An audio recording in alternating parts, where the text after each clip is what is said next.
Morning friends, मेरा नाम निसार शेख है और हमने यहाँ पर इनको भिंडी के लिए और चौरा के लिए एक ओलिव और ग्रो मैजिक दिया था और इन्होंने मारा। और दूसरी बात, इनके खेत में पहला जो अभी तक रिजल्ट आ रहा था, तो इनको उस जो सल्फेट के दवाई से इनको रिजल्ट नहीं मिल रहा था और हमने हमारी दवाई इनको सजेस्ट करने के बाद में इनको बहुत ही बेहतरीन रिजल्ट आया है।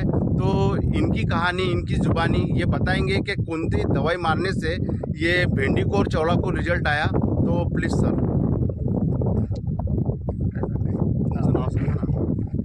माझे नाव मनोज प्रभाकरजी खंडाळे आहे। आम्हाला औषध दिली यांनी ग्रोमॅजिक,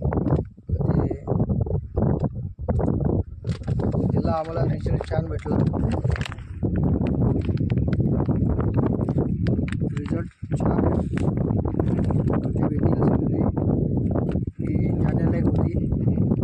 रिझल्ट छान मिळाला आम्हाला। याच्या आधी काय मारलं होतं तुम्ही ना? याच्या आधी आम्ही काहीच नाही मारलो। अच्छा, तर आता कसं वाटते तुम्हाला रिजल्ट? आता रिजल्ट छान वाटला। ह्या दवाई मारली तर अजून तुम्ही लोकांना सांगाल का ह्या दवाईच्याबद्दल? हो, सांगू। तुमच्या गावात वगैरे जे पण शेतकरी वगैरे आहे, त्यांना आजूबाजूचे तुमचे शेतकरी आहे, त्यांना तुम्ही सांगू शकता का एक दवाई खूप चांगली आहे, मारलं तुम्ही पण मारून पहा, मला चांगला रिजल्ट आलेला आहे। तर तिच्या लोकांना सांगायचं आहे। तुमचं नाव वगैरे? माझे नाव मनोज प्रभाकरजी खंडाळे आहे। आता काकाजींसोबत बोलू आपण। ठीक आहे, बोला ना। रिजल्ट तर ठीकच दिला आहे ना। याच्या आधी असा रिजल्ट पाहिला का तुम्ही जी दवाई मारता? नाही, दवा कमजोर होती हे। आता हे दवाई मारल्यावर सल्फेटने काम नाही केलं, सल्फेटने काम नाही केलं। आता याच्याने चांगली औषध झाली तर चांगलं झाड पडलं आहे।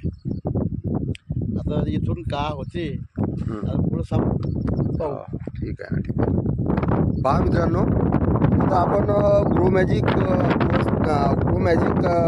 ओलिव्ह आणि MI वीर आणि सोबत स्प्रे दिला होता। खूप छान रिजल्ट आलेला आहे। इथे शेतकरी आधी तयार नव्हते घ्यायला, पण आम्ही त्यांना कन्व्हिन्स केलं की म्हटलं तुम्ही अर्धा एकर शेतीला तरी मारून पहा। तर त्यांनी इथं लावलेलं होतं चवळी आणि भेंडीसाठी आपण आणि चवळ्यासाठी औषध दिलं त्यांना। खूप छान रिजल्ट आलेला आहे, तुम्ही बघू शकता। झाडाचं स्टेम आहे ना, झाडाच्या फांद्या पूर्ण छान रिजल्ट आलेले आहे। तर मित्रांनो,